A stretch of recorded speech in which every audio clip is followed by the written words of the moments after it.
Tucker Carlson is back, ladies and gentlemen. Welcome to the show. A whole bunch of stuff to talk about today. It's a little bit late on my end, so I'm just going to have to run through all this real quick. I don't know how long the show's going to be. I haven't done that much prep. I'm just running through all the stories. Well, the news cycle is so insane, there's really not much you have to do. There's just so many stories, breaking stories that are happening. It seems like every 10 minutes. So I'm just going to sit here. I'm going to go through a few topics. The show's not going to be as polished as it usually is because I want to get some content out to you for the simple fact that we have a huge, huge day tomorrow. You have Wednesday is going to be the release of the Comer files, whatever evidence Comer has, he's going to be releasing tomorrow. And then on Thursday, you have the end of Title 42, where you have insane numbers of immigrants waiting at the southern border for Title 42 to end. And rest assured, the Biden administration will not be prepared, and this will be a complete disaster. Just like everything else this administration has touched, it will be a complete debacle. A complete debacle. And so, once again, I have an article here. Tucker Carlson is back, ladies and gentlemen, and he is coming back on Twitter. So I'm going to go ahead and play you an audio clip of I'm going to go ahead and play you a video that he made and he released just a little bit ago. So here, check this out. Hey, it's Tucker Carlson. You often hear people say the news is full of lies, but most of the time that's not exactly right. Much of what you see on television or read the New York Times is in fact true in the literal sense. It could pass one of the media's own fact checks. Lawyers would be willing to sign off on it. In fact, they may have. But that doesn't make it true. It's not true. At the most basic level, the news you consume is a lie of the stealthiest and most insidious kind. Facts have been withheld on purpose, along with proportion and perspective. You are being manipulated. How does that work? Let's see. If I tell you that a man has been unjustly arrested for armed robbery, that is not, strictly speaking, a lie. He may have been framed. At this point, there's been no trial, so no one can really say. But if I don't mention the fact that the same man has been arrested for the same crime 6 times before, am I really informing you? No, I'm not. I'm misleading you. And that's what the news media are doing in every story that matters, every day of the week, every week of the year. What's it like to work in a system like that? After more than 30 years in the middle of it, we could tell you stories. The best you can hope for in the news business at this point is the freedom to tell the fullest truth that you can. But there are always limits. And you know that if you bump up against those limits often enough, you will be fired for it. That's not a guess. It's guaranteed. Every person who works in English language media understands that. The rule of what you can't say defines everything. It's filthy, really, and it's utterly corrupting. You can't have a free society if people aren't allowed to say what they think is true. Speech is the fundamental prerequisite for democracy. That's why it's enshrined in the first of our constitutional amendments. Amazingly, as of tonight, there aren't many platforms left that allow free speech. The last big one remaining in the world, the only one, is Twitter, where we are now. Twitter has long served as the place where our national conversation incubates and develops. Twitter is not a partisan site. Everybody's allowed here, and we think that's a good thing. And yet, for the most part, the news that you see analyzed on Twitter comes from media organizations that are themselves thinly disguised propaganda outlets. You see it on cable news. You talk about it on Twitter. The result may feel like a debate, but actually the gatekeepers are still in charge. We think that's a bad system. We know exactly how it works, and we're sick of it. Starting soon, we'll be bringing a new version of the show we've been doing for the last 6.5 years to Twitter. We'll be bringing some other things too, which we'll tell you about. But for now, we're just grateful to be here. Free speech is the main right that you have. Without it, you have no others. See you soon. Oh, ladies and gentlemen, buckle your seatbelts because Tucker Carlson is about ready to take media to a whole new level. Tucker Carlson, we're glad you're back, my friend. Let's do this. You're listening to The Stephen Torriello Show, building a platform of liberty for people in search of truth with a dash of hope and a light life worth living. The Stephen Torriello Show. And you never know where Stephen may go. And now, here's Stephen. All right, ladies and gentlemen, this is going to be awesome. Tucker Carlson may just have changed everything when it comes to truth in media, and he's got the backing, hopefully, from Elon Musk so that he can just run roughshod over these people, because that is exactly what he's going to do. And all it is, folks, is the truth. That is it. Just like he said, this country was founded on truth. The left does not value the truth. And so when they have somebody as effective at telling the truth as Tucker Carlson, they have to shut him down. Well, what happens when you can't shut him down? And the planets have aligned, folks, to where you have a platform that has become a free speech platform, one of the only ones we have. Other than Rumble, you have Twitter. But Twitter is so much more different from Rumble for the simple fact that Twitter has been the town square for years when it was owned by the left. Well, it hasn't changed. The only thing that has changed is now somebody that's not speech censoring commie owns Twitter and is going to allow the free speech and debate roam free. The discussion of ideas, the debate of ideas. This is when wonderful things happen, folks. This is when you get informed. This is where people come up with the greatest solutions to problems. You have a country that was founded on free speech. It was founded by a bunch of rebel rousers that didn't want to listen and be censored by a tyrannical king. And so they said, you know what, we're going to make our own plot of land, and we're going to make our own country. And in that contract, we write to the American people, the very first thing we are going to do is we are going to let people have their God-given rights, the right to free speech. That is not a right that is given to you by a government. That is not a right that is given to you by a social media platform. That is a right given to you by God. And that is exactly what we're going to witness. You are going to witness a very, very crazy thing happening to media in the next coming months and years. And a lot of people thought Tucker, even I thought Tucker was going to have some golden handcuffs. I thought they were going to strap him down till his contract ended in 2025. But there was a simple clause in his contract to where he was allowed to make digital media. Didn't say anything about digital media. And so that is exactly what he's going to do. He's going to make a news media outlet on Twitter. This is amazing, folks. And so, look, it's going to be crazy. And I don't know, it doesn't say when his first video is going to come out. It doesn't say when his first show is going to come out. But I hope it's soon. We got so much stuff happening. And on that note, I want to get to the craziness that is happening at the southern border.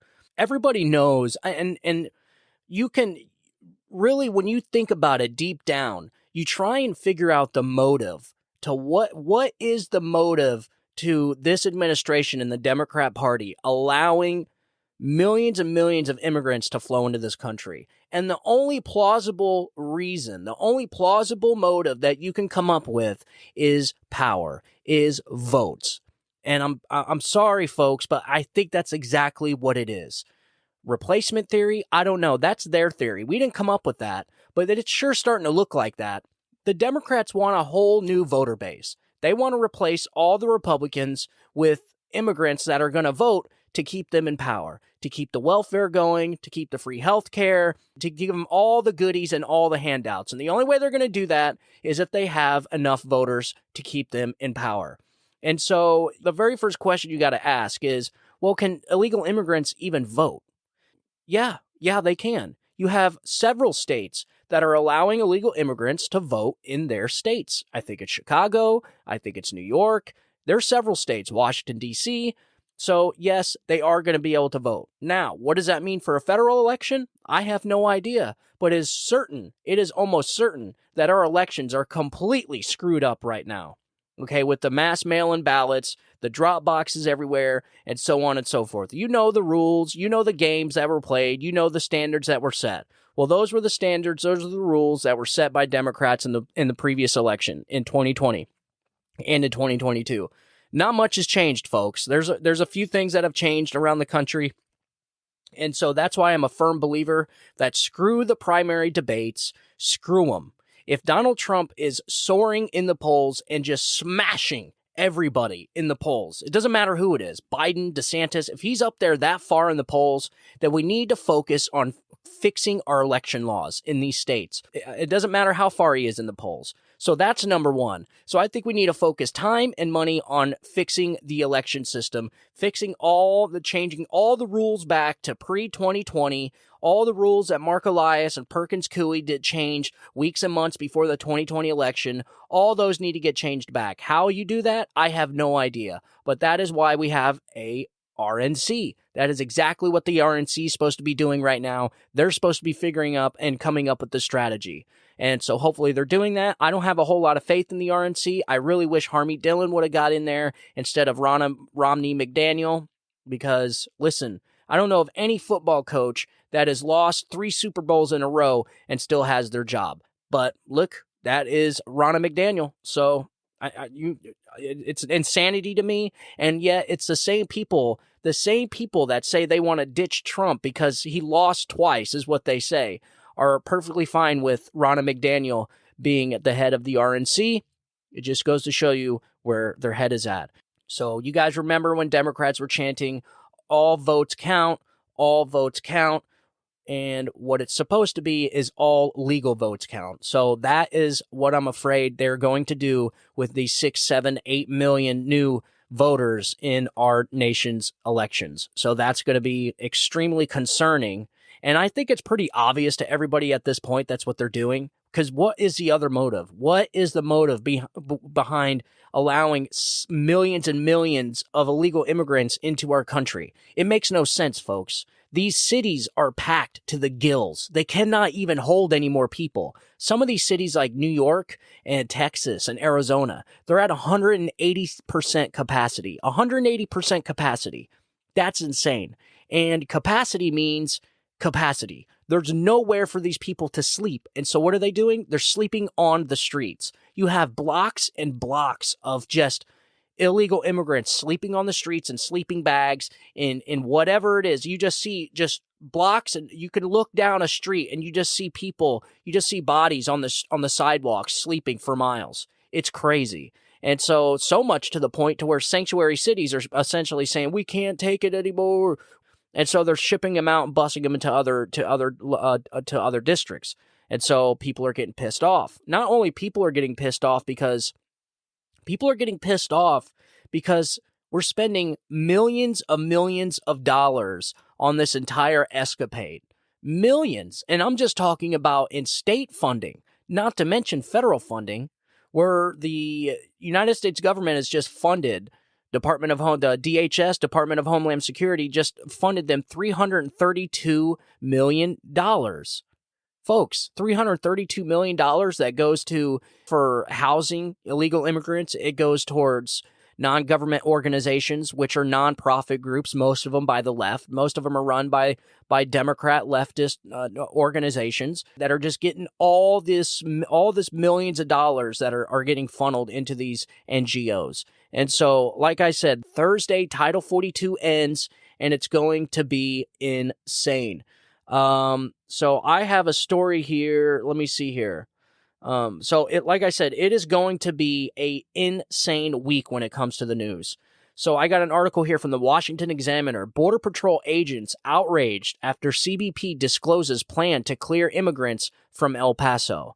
So the Border Patrol agents are upset with leadership at U.S. Customs and Border Protection for publicizing its secret plans to send police into a part of downtown that has become overrun with a couple of thousand illegal immigrants living on the streets. CBP, the agency over Border Patrol, announced late Monday that starting Tuesday it would conduct a targeted enforcement operation in El Paso, but gave no further information. Approximately 2,500 immigrants who slipped into the country undetected have set up a residence on the streets outside Sacred Heart Church and turned city blocks into slums. Quote, I'm not sure why CBP did that, so much for the element of surprise, one official based in Washington wrote in an email to Washington Examiner. The National Border Patrol Council, the organization's union, also criticized the move and compared it to a, quote, PR stunt. Nothing like publicly announcing that dangerous people will be arrested while warning them ahead of time exactly where to run and hide to avoid arrests, the union tweeted late Monday. This entire operation is a sad joke, another pandering PR stunt. Serious law enforcement leaders don't behave this way. This is crazy. And so essentially what they were doing was the gotaways, the people that got through, not processed, didn't give a name, didn't give a photo, didn't give anything, essentially ran across our borders and made it into the interior of our country. Apparently 2,500 of them went to El Paso. And so what CBP was going to do was go there and essentially deport them all, going to round them up and just send them back over the line. Well, why would CBP do that? So this is what I'm talking about. It's clear and obvious you have a political agenda in order to get these illegal immigrants inside this country. Why, folks? There's only one reason why you would do that, is for votes, is to keep power. You have an election coming up in a year and a half, and they're trying to get as many freaking people as possible. Because even though they may not be able to vote legally, that's not the rules they play by. They play by count all votes, count all ballots. That's how they play. And so as long as they can get enough ballots out there to all these illegal immigrants, you're talking 6 million ballots, folks. 6 million added to our election process, added to our election system. Listen, it's not good. I don't know what other motive you could possibly think to allow all these illegal immigrants in here like this. And this isn't even over yet. The Title 42 ends on Thursday. It's going to be a freaking disaster. And so just pay attention. You're going to see some crazy stuff. It's going to look like some stuff right out of, what the hell is that movie with Mel Gibson? It's going to look insane. It is going to look like some kind of crazy zombie invasion on our southern border. But you're just going to have swarms and swarms of people coming across the border. There's not going to be any controlling this. There's not going to be any control, no organization. It's going to be a disaster. And the sad thing is the Biden administration had 2 years to fix this, and it looks like they're not doing anything. And you know what really pisses me off is we know what would fix the border, folks. A freaking wall, okay? It is so easy. This is an easy fix, man. This is so easy. All you have to do is just do what Donald Trump's administration did. That is it. Just, why did they come in here and completely reverse all the policies Trump had when his policies were successful when it came to the southern border? You start building a wall, you get rid of catch and release, and you start sending these people back. Okay? I mean, it is very simple. But no, they can't do that. They got to let them all in. So look, it is going to get bad on Thursday.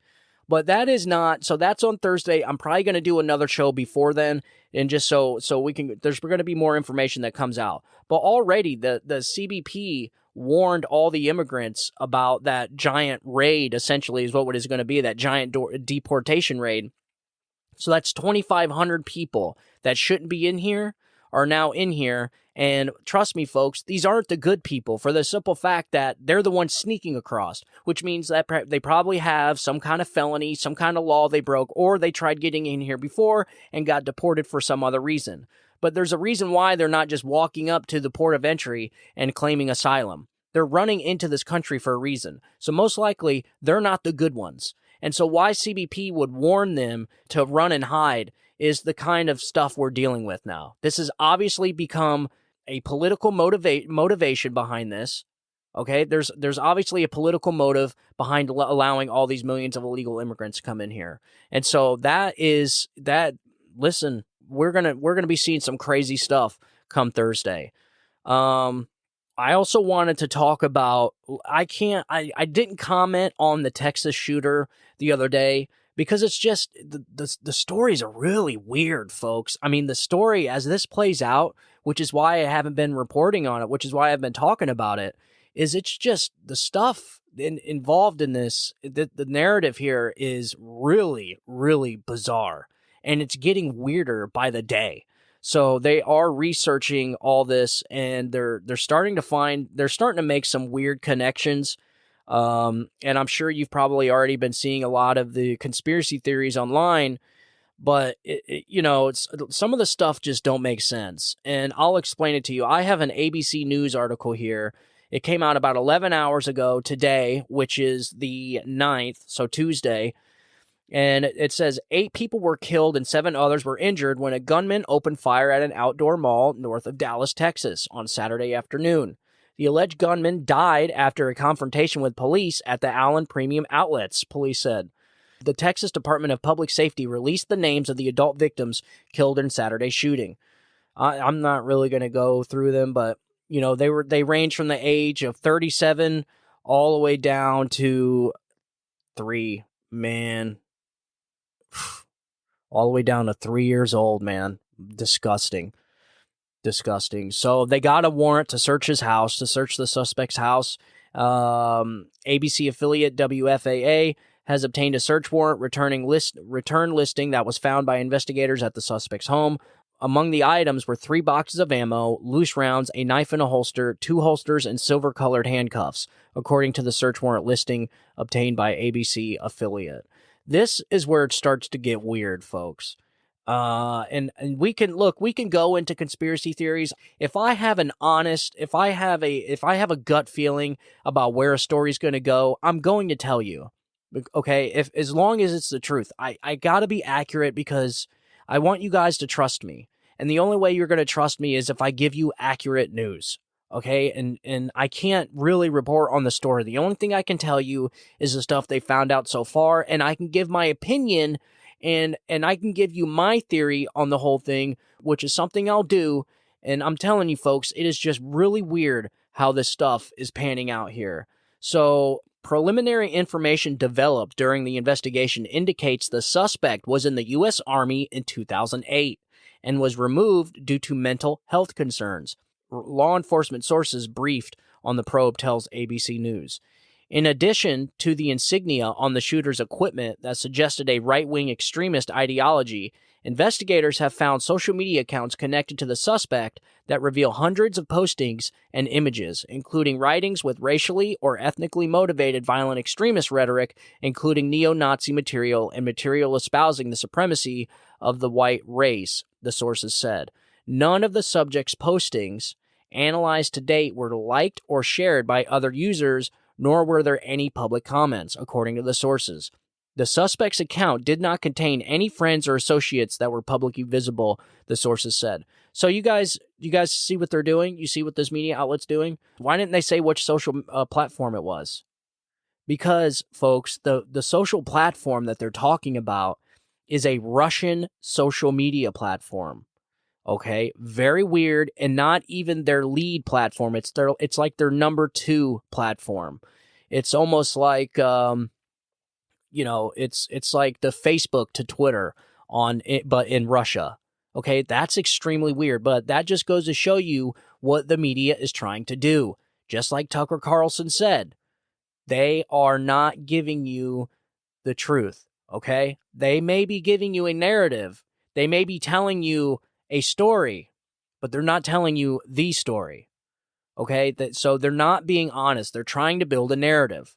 And what really starts to get weird here is none of his photos and comments were liked or shared because they weren't on our social media platforms. That's what I find weird. But here it is. ABC News wants you to think it's like on social media, like it's on Facebook or Twitter. It's not, folks. And so it is clear and obvious where the media is trying to go with this. All I'm telling you is the guy is, we don't really know. All right. He supposedly had some tattoos, but even that's getting weird on Twitter, the photos and stuff. So I'm just going to have to back off this one until we find out more. I'm just going to give you the details about what we found so far. Okay, I'm telling you right now, something doesn't sound, this is just weird. The entire situation's just weird. Something doesn't sound right to me. Already doesn't sound right. This is just fishy. Okay, not to mention the Nashville shooter, we still have not seen that manifesto yet. Why are they not giving the people that manifesto? I'm telling you, folks, all this is just weird stuff, and somehow it's connected. Somehow, I just don't know. But I just find it really weird how any other time the manifesto would have been released like that. But all of a sudden they want to shield that manifesto and people need to sue. They file a lawsuit in order to get it. And then here, they're not being honest. They're already trying to push the narrative. The guy was a white supremacist, a neo-Nazi. He had a swastika on his chest. There was a tattoo on his chest, and there is photos of the tattoos from but how authentic are they? Are they verifiable? Nobody knows. The only information we know is what ABC has got us, and the researcher that is finding all this information has something to do with the CIA. That's all I'm going to say. I don't know. I have no idea what that means, but the researcher does have ties to the CIA somehow, some way. So that's where we're going to leave that. You guys, I'm going to keep you up to date with that, and that's why I can't just go out there with some full-blown crazy-ass theory that I might have. But it's, I'm not alone. You guys probably already heard the conspiracy theories out there regarding this. So that's as much as we're going to talk about, because that's the only details we have so far. That's it. And all that stuff could be verified except for the photos and pictures. I don't know how real those photos are. I don't know. So, look, that is what it is, and we are just going to have to move on. So, folks, Joe Biden's numbers are absolutely atrocious. I know you've been hearing this in the last few days about Joe Biden's 36% approval rating. Some 63% of Democrats don't want him to run again. So what is Joe Biden going to do? So right now, both Ron DeSantis and Donald Trump are beating Joe Biden in the polls. So if there was according to the polls, you know how I feel about polls, okay? They've let us down twice so far. And we all made a huge mistake in 2022. We shouldn't do that again. We're not going to do that again, folks. Listen, I was guilty of it. I did the same thing. We're not going to do that again. So, look, take the polls with a grain of sand. But the numbers here are insane. I mean, we're talking both Donald Trump and Ron DeSantis beating Joe Biden in a head-to-head in a general election. That's atrocious. And I knew it was just a matter of time, folks. I know it's just a matter of time. Things are getting too bad. Things are awful right now. I mean, you look around, there's nothing you can do. There is nothing you can do to convince somebody that things are good right now. Nothing. You can't point to one good thing Joe Biden did. All I keep hearing and seeing on Twitter is the CHIPS Act. You mean the CHIPS Act that sent billionaire Silicon Valley business owners billions of dollars to make chips that they were already making in the first place? No, folks, I'm sorry. There's just nothing. There's nothing. And what the good thing is, and I do have to say this, it's almost, and I know it's going to sound crazy, but it's almost a blessing that the Democrats won the Senate and that Joe Biden won the presidency, because people would not be able to see what they're seeing now. Okay? Only because Joe Biden won and the Democrats kept the Senate are people finally starting to see the damage that this party is capable of doing. Okay? The Democrat Party, their ideas suck, and they always hurt people, and they always make things worse. And I'm sorry, but if Joe Biden and the Democrats didn't win, then they wouldn't have seen that. And so now they're starting to see it. And they have the contrast between Donald Trump, which everybody was well aware who he was. Everyone was well aware because everybody was involved in politics when Donald Trump was president. Almost everybody. Everybody knows who Donald Trump was. Everybody was involved. Donald Trump just got a lot of people involved in politics because of who he is, because of the entire situation. And so now people have a stark contrast between his administration and this administration. And now finally, they get to see it. But the numbers are crazy. And so what's going to happen? I have a feeling they're going to ask Michelle Obama to run for president. That's what I feel like is going to happen. I have no evidence to back that up. She does not have any kind of campaign or pre-run or test run or anything going out there. She has no pre-campaign team going out there looking, getting the numbers together. She just doesn't have it. It's not there. So if she was going to run, right about now is where we would start to see stuff like that. And look, it still may happen. It may still happen. I don't know. But I have something extremely interesting And I just want people to kind of be on their guard when it comes to this. Robert F. Kennedy Jr. I think this guy is going to go all the way. I think this guy is going to go all the way. Listen to some of the stuff he says. And not just Democrats are going to vote for him. I think this guy may get some Republicans on board with the way that he's talking. And so I'm wanting to tell people this because 2 weeks into this guy's campaign with no money, no donors, no advocates, no endorsements, no nothing. And he's got like 21, 22% already in the polls. Already within 2 weeks. That's telling you something, folks. And so, look, he may not get the hardcore leftists, but he's going to be an issue for the Democrat Party. There's no doubt about it. He is going to suck in some of those votes quicker than hell, man. He is going to be an issue for the Democrat Party. So you're going to start seeing two things. They're going to censor the hell out of him, which they're already starting to do, and they're going to try and destroy this man. Somehow, some way, they're going to dig up dirt. Look what they're doing to Donald Trump. Okay? That's what these people do to people they do not want to run in our democratic process. These people are frauds and phonies. They do not believe in democracy. To forget all that garbage that they talk about all the time, saving democracy, and the Republicans are threats to democracy, and the MAGA extremists are threats to democracy. These people don't like democracy. They don't. They were the first ones to announce they weren't doing any kind of debates. All right? And then you have this woman, Joe Biden's what seems like campaign manager coming out. We're just not going to do debates. Joe Biden is a Democrat. He wants to run. And so everyone's just going to have to vote for him. We're not doing any kind of debates. There's no need. And then he releases a campaign re-announcement or re-election announcement from his basement again by video.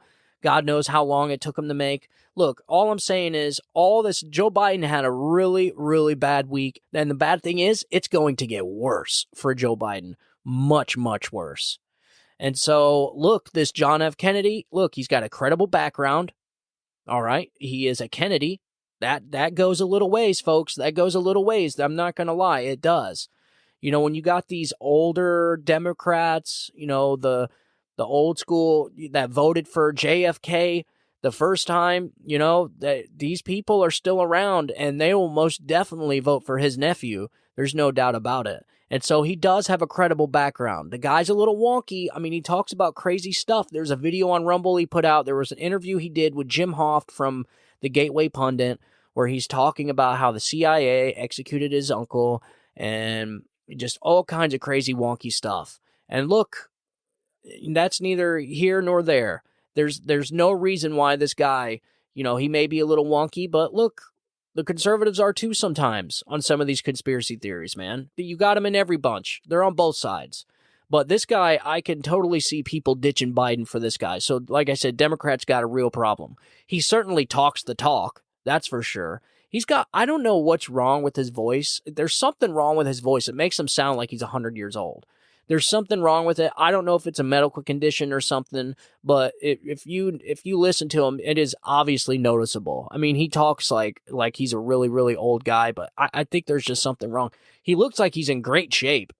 I mean, the guy definitely looks in great shape. He's been taking care of himself.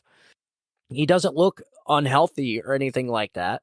And I do believe he's pretty young. Actually, I don't even know how old Robert F. Kennedy is. I don't know. I'll have to figure that out. I'll let you know on next episode. So like I said, the second week, he's already at 21% at the polls. And the most of all, which I think is a dead giveaway, is the leftist media hates this guy, hates him with a passion. Okay, they are censoring him. They do not want to give him a platform, and they're going to try and destroy him. And so that makes me kind of like the guy even more. I'm not saying a vote for him. Listen here, I'll tell you this right now, right here, right now, folks. I will never vote for a Democrat again in my life. In my life. Obama is and always will be the last Democrat I ever vote for. They'll never get my vote again. So I'm saying Democrats have a problem with this guy just because he's already got this amount. He's already this far up in the polls and this close in. Like I said, he's got like a real hippie-like mentality. And so he may be soft. That's why that's the only downfall I see from him from a conservative's perspective is the guy, when he does these, you can literally hear his campaign commercial. He talks about how everyone deserves happiness and everyone just needs to be kind and nice to each other, love and peace and harmony. Like he's got the big hippie thing going on. And so that sounds like that sounds like a Democrat. It does, but it's just so I can kind of see where he's not going to agree on conservatives with anything. So we just need to get that out of the way. There's no way this guy's going to agree with anything that a conservative says, any kind of conservative idea, nothing. He hates the pharmaceutical companies and he hates government overreach.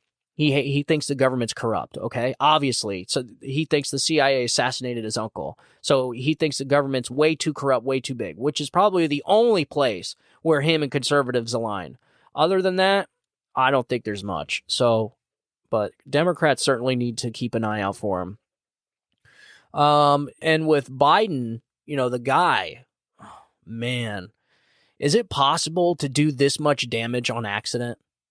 I mean, it's like Joe Biden is like an empty, lost, rudderless vessel that is just bringing us over the waterfall, man. I mean, it's like a rudderless ship getting bashed around in a hurricane with just nowhere to go, just getting bashed from side to side, side to side, and we're rudderless. We have no direction. It's like we're just in this chaos, this bubble of chaos. And it's literally, it almost kind of, if I were to imagine parts of hell, that's what I would imagine, something like that. Mass chaos, people yelling everywhere, fire burning, but most definitely chaos. So, I mean, maybe, I don't know. Did Joe Biden bring us into the 7th level of hell? Maybe. It certainly feels like it from time to time. So, I already talked about the Texas shooter. Like I said, obviously, that guy should have been in a mental institution. Folks, we have to start locking these people up in mental institutions. I want to share a story with you. I've never told you guys this. I've never told my listeners this. When I first moved down to Florida, crazy stuff. This is a crazy story. When I first moved down to Florida, I came down here and to make a long story short, my mom's boyfriend had a son. His name was Johnny. And Johnny was a weird dude. And when I moved down here, I had to live with my mom's boyfriend because I hadn't found a job yet. Like I said, we packed everything up and came down to Florida. That's a story for another time. The reason why I did that, I'll tell you at another later date because it's kind of a long story too. So anyways, we had the family down here. I was staying with my mom's boyfriend here on the beach. It was an awesome little spot right on the beach. You could literally walk, 100 feet. You were on the water. And he had a son, Johnny, who had a rough past. His mom killed himself. His mom committed suicide. And his dad was not there for him always. And so Johnny was a really, really weird dude. Like, when I say weird, I mean, like, weird, folks. Like, not just, like, somebody that's awkward, kind of keeps quiet. No, the guy was just weird, okay? He would have these wild mood swings. He'd be happy once, and then angry the next, and then super creepy the next, and then he had this look in his eyes. If you hear people talking about, crazy people having this look in their eyes, they do. It is definitely a thing. And so as time went on, he started doing crazier and crazier stuff, more weird and weird stuff. Like, he was just weirded out. And so, I can't really remember some of the stuff he did. Like, he would just break down and spend, like, because he was getting money from his mom's death, obviously. His mom left him some money, a ton of money, actually. And so he was coming home with, like, weird paintings of Scarface just out of nowhere. And not even, like, listen, I know that doesn't really sound like weird, people do that all the time, but I guess you would just have to be there. And so as time went on, he got crazier and crazier, and I forget what he did one time, but the mental hospital, his dad had to call the mental hospital. The mental hospital came over in a van and essentially talked to him and told the dad there's nothing we can do. Because the thing was he would do crazy stuff, but he knew exactly what to tell the doctors to get out of it. So he was a master at manipulation. He was a master at deceiving, at deception when it came to the Baker Act. So the doctors have to see certain things, or the person has to say certain things for the person to get Baker Act. And that's essentially where they take them away to a mental institution against their will. It's almost like an arrest, but a non-criminal arrest, but it's for the safety of other people. Well, this happened like 3 times, 3 different times. He did 3 weird things, crazy things. And so 3 separate times, the mental hospital came over and talked to him and allowed him to leave. They left without him. They didn't take him. I think they might have took him one time, but then they had to release him the next day because they just can't keep people against their will if they haven't committed a crime. And so you could see where that kind of gets into some weird territory. So anyways, there was this one night we were all sleeping in our beds, and I know this is going to be the creepiest thing. It's like people's worst nightmare. We were all sleeping there, me, my wife, my 2 kids. The kids were really, really little. And so we were trying to get out of there. You know, it wasn't long. It's not like we were there for long, maybe a month, maybe tops. And then, we were finding work and all that good stuff. And so I remember we were sleeping there one time, and like 3 a.m, I kind of just peeked my eye open, and there he was at the end of the bed, just sitting there staring at us. It was the weirdest thing I have ever seen or experienced in my life. I don't know what possessed me to open my eyes, but I'm telling you folks, it is the weirdest thing when you open your eyes and you have a weird, creepy dude in the pitch black, almost pitch black. I think there was some light by the TV, so you could kind of see like a silhouette. The light was bouncing off of him, and he was just staring right at us. It was weird. And I was like, dude, what the hell are you doing? He goes, you got a beautiful family, man. I'm like, whoa. I'm like, all right. I told my wife, I'm like, look, we got to go. We got to get out of here. And so I don't know what happened. I think maybe a few days after that, or a day or two. I can't really remember what happened, but we ended up getting out of there. We got another apartment. And then sometime down the road, not that much time, maybe a year down the road, Johnny ended up murdering a homeless person. Yep. He ended up murdering a homeless man on the beach, a man that everyone knew. He was always going to the restaurants and getting food and stuff like that. Johnny murdered him in his sleep, essentially. He was sleeping behind a gas station. I guess it's where he always slept. And I guess he was scoping him out for a few days before he actually did it. But one night, I guess he just took a butcher knife and he went over there where he knew he was sleeping. It was late at night. And I guess he just started stabbed him in the leg, and I don't know exactly how he killed him, but he killed him. He murdered that man right there, right then and there. And then he called the cops on himself. He called the cops on himself, and he said, I just murdered somebody, and are you going to take me to jail now? And I guess he had blood all over him. I mean, it was just awful, folks, awful. But the moral of the story is we have mental institutions that just are not doing enough to get these people help. That is a huge problem to this. It's not the solution. But it is a solution. If you look around and you start doing research, they're closing mental hospitals down everywhere. Why? I don't know. I don't know if it's definitely something I'm going to look into, and I would have normally, if I would have had time to prep for the show, and I would have normally did the research and found out why mental institutions are becoming why they're closing. But I'm telling you folks, these mental institutions are not locking up the people they need to lock up. They are not detaining the crazy people they need to detain. And I'm sorry, but probably both the Neely guy in New York, he probably should have been in jail. I think he had like 44 other prior arrests before doing this. One of them was punching an old lady in the face. He got charged with assault and battery 44 times, folks. And why he's still out on the street harassing people and threatening to hurt people, I don't know. Okay, but the jails is one thing, but mental institutions, you're talking about crazy people now. So you're talking about people like Johnny out there on the streets that are not being kept away from normal people. Okay? This is why crazy stuff is happening. This is why you have these psychopaths going out and just killing people, man. And so it is most definitely a mental health problem. And so, look, I don't know why Johnny did that. I have no idea. But I'll go into it a little bit, just real quick.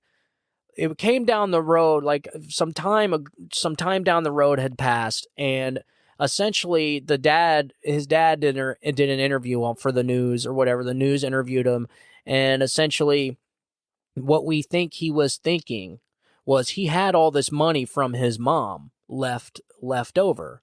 And the guy was so weird about certain stuff that he thought if he wasn't locked in jail, that he was just going to spend all the money. And so he thought it would be smarter for him to just be put away somewhere, and so that his money can gain interest. And so when he got out, he would have a lot more money. Listen, that's how these people think. There's something wrong with them. Obviously, they're crazy. There's something wrong with you. You have something that normal people don't have, or you don't have something that normal people have when you can just take somebody else's life like that, just in cold blood. There's something wrong with you. There's something going on upstairs. You either are missing something or you have something that other people don't have, because normal people just don't think like that. You know, to me, that's sociopathic, which means you have no feelings. You have no moral. You have no nothing. Like you're just dead inside. You're a dead, empty soul, and you have no soul. You're evil. It's almost like pure evil to take somebody's life like that. And so that's what we think happened. We'll never know. I don't know if Johnny's done an interview. He is locked away right now. He is going to be locked away for a long, long time. It took a while to get through the courts, but I do believe he did get life because it was premeditated first-degree murder, folks. And so, you know, so he's going away way, way, way long time, probably for the rest of his life. But he is in a mental institution. I think he went to prison, and they're transferring him over to a mental institution because he can't handle the prisons, and he's just too wonky. He's too crazy for people in there. So I wanted to tell you that story. It was a little bit longer than I intended, but I thought it was an interesting story that I wanted to share with you to kind of cut into this point that mental institutions need to keep locking these people up. This is a problem that we have, and if mental institutions do not keep these people locked up away from normal people, then things are going to get worse. You're going to have a lot more crazy people out there murdering people in cold blood. And so this is why they need to focus on keeping these mental institutions open. And not only that, but also they need to stop. I know it sounds crazy to people. They need to stop killing these psychopaths. I know you're probably pissed off and you're probably going to hate me forever, not listen to me. But you need to realize that how are we going to figure out what is going on with these people if they're not alive to question, if they're not alive to research, if they're not alive to study? I say you study the hell out of them for 5 or 6 years, and then you just let them, you kill them after that. I mean, if they admit to it and they're guilty and all that stuff, you know, it's like, but killing them, you don't know nothing. You learn nothing. What they were thinking, what was going through their head, and then that would be help for the mental institutions to know what to look for, to know what to look for in these crazy people, to know what kind of conditions and what kind of red flags to throw. And I think that is a big problem. And I'm not saying that that they shouldn't be killing them because I want them alive. Absolutely, I want these people gone. I mean, there's no room on this world for somebody that can commit that kind of evil. And so I want them gone, but I want to be able to gain something from it. If we're going to lose lives to the psychopath, then at least gain something from it. And I think knowledge on the issue, on the mental part of it, is something that can be gained from this stuff. So one more thing, tomorrow, so it's Tuesday night. So tomorrow, the James Comer is going to be releasing the whatever evidence, I guess, that they have. He warned the DOJ that they better not lock up Hunter, or they better not indict Hunter before Wednesday, and they have a clear sight of the evidence that the House Oversight Committee has collected. And so that hopefully that's going to be crazy. Hopefully we find out a lot. It's time, folks. It's time to put up or shut up. If the House Oversight Committee, James Comer and Jim Jordan have some stuff over there, then they need to release it to the American people. Enough of these games. I don't want another Benghazi, okay? I don't want another where Trey Gowdy hammering Hillary Clinton for 2.5 hours that really gave us nothing. There was nothing that happened of that, even though there should have been. But I don't want another Benghazi, all right? I want justice. And honestly, I don't care about Hunter Biden. I could care less about some politician's crack-addicted son, okay? They're a dime a dozen, all right? I want Joe Biden. I want justice for Joe Biden. I think people have a right to know if their president is corrupt. I think people have a right to know if their president is compromised. I mean, it's every day that goes by, this guy could be doing things that we don't know. Like, why was a Chinese balloon floating over our sky for a week that wasn't shot down? Why has Joe Biden not said anything to China about the COVID virus, even though we know it came from a Wuhan lab? I mean, so it's clear and obvious that Joe Biden is compromised, folks. He is compromised. There's no doubt about it. How compromised he is, we don't know. But when you're getting paid millions of dollars funneled to your family and you can't tell the American people what it was for or what kind of service you provided, that's an issue, folks. And it would be an issue for anybody. Look, when Donald Trump, when they accused him of Russian collusion in the very beginning, I said, okay, yeah, maybe. I mean, it sounded convincing. We'd never dealt with anything like that before. So I'm like, you know what? Yeah, go ahead and investigate him. And then after a few months into the investigation, you could clearly see where this was going. And that is when all this started, folks. All this government corruption and this weaponization of our FBI against American citizens, a sitting president and a campaign and spying on campaigns and stuff. All this started back in 2016. And really, it was the Russia collusion hoax. This crazy, insane notion that Donald Trump colluded with Russia to win the 2016 election.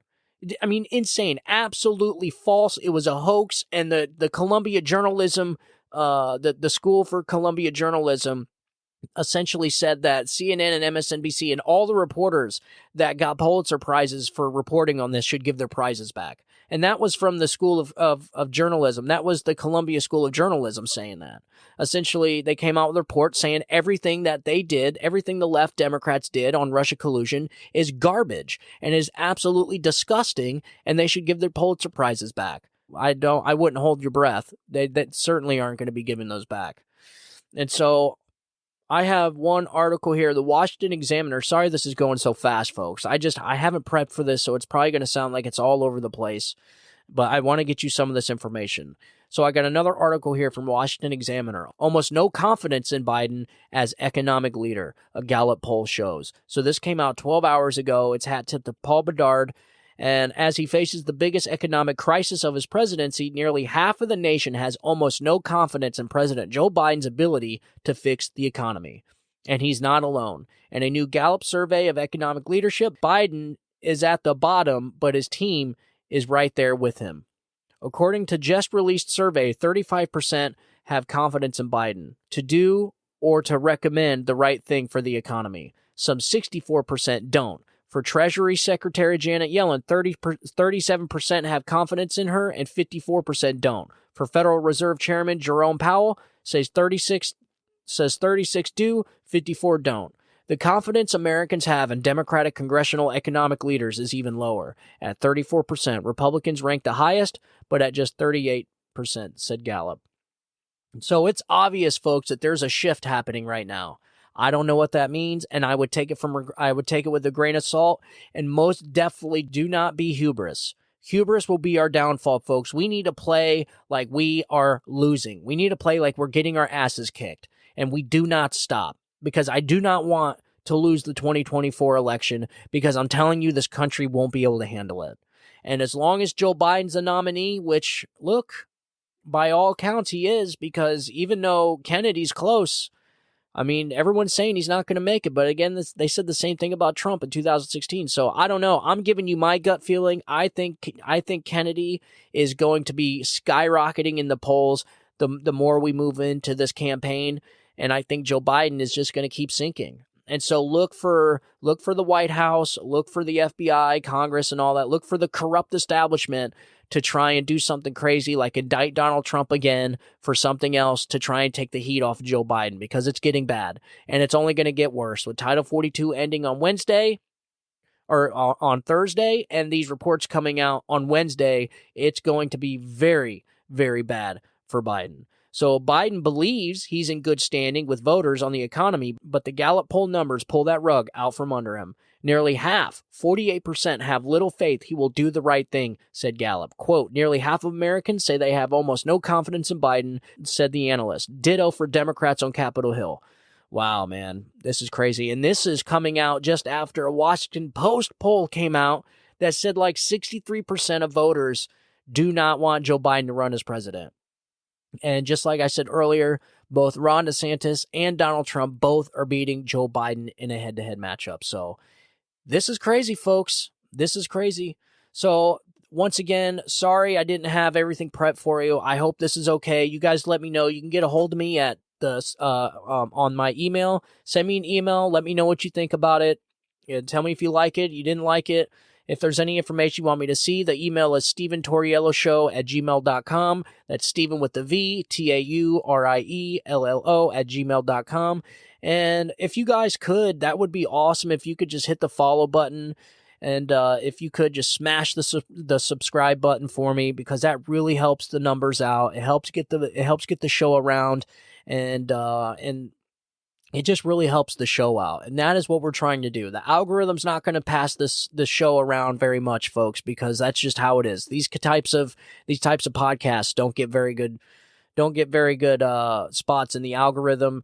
So I'm going to really need your help on this. I would really appreciate it. Also, you could share it with your friends and family. That always helps, and tell them they could follow the show too. It's free. And I'm on every podcast platform, Spotify, Apple Podcast. I'm on all of them. And so, I wanted to share with you in the beginning, the reason why I'm late was me and my wife were in the market for a used car, and it is crazy out there, folks. It is wild, man. It is like the Wild West of cars. It's like that shopping spree. It's like that one game show there was where all the shoppers had the shopping cart and they're just rushing. I mean, there's people walking everywhere. There's cars going in and out. I mean, it's just a wild experience. And if any of you out there have bought a used car, you know the experience is a disaster. It is a nightmare. The whole time we were there, and you always end up spending your entire day there.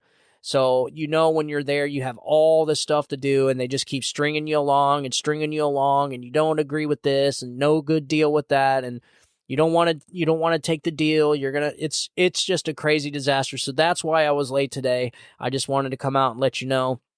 But hopefully I made it up to you with the content I gave you. I wish there's so much more we could be talking about. I just want you to pay attention to Thursday and Wednesday, folks. That's the crazy events that are going to be happening. I'm going to try and put out another show tomorrow for you. And yeah, you guys just let me know how you like this show. And I am really, really looking forward to what Tucker Carlson has to give us. This is going to be epic, ladies and gentlemen. This is going to be great. I cannot wait to see what this man does. It is going to be biblical when it comes to media. Because Tucker Carlson, folks, he's a no thrills. And now that he doesn't have Fox breathing down his neck, this is going to get crazy. And so, look, things are about ready to get really interesting in the media, which also brings me to Donald Trump did a town hall on CNN, and the left has lost their minds. Their heads are exploding.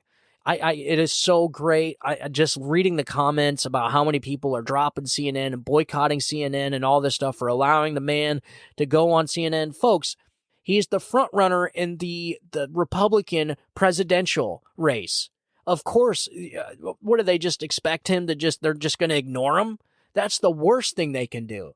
And so I agree. I'm actually, believe it or not, I hat tip to CNN for allowing Donald Trump to come on their show. I'm sure he's a brave man. I'm sure he's going to have his own camera crew there. They are going to cut that thing up like an origami knife, dude. And so very brave for doing that. But that was just one last thing I wanted to leave you off with. So again, thank you guys. As always, thank you for listening to the show. Thank you for tuning in. I just want you guys to have a good day, have a great week. God bless you, and God bless America. You guys have a good day. Bye-bye.